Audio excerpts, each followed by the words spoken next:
నేను వినలేకపోతున్నాను. నువ్వు వెళ్ళి అప్పు తీర్చు. అమ్మా నొప్పి. నువ్వు వెళ్ళి అప్పు తీర్చు, నేను చూసుకుంటా.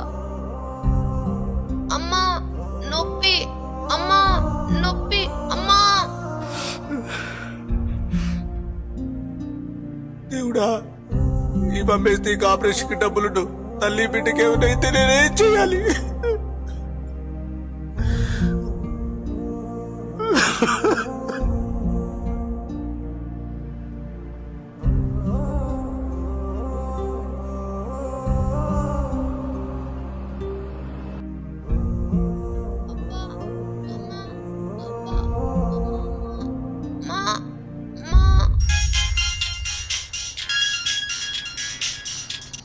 హలో, మీ ఆవిడకు నొప్పులు వచ్చాయి. పీపుల్స్ హాస్పిటల్ జాయిన్ చేశాం. తొందరగా రండి. వస్తున్నా.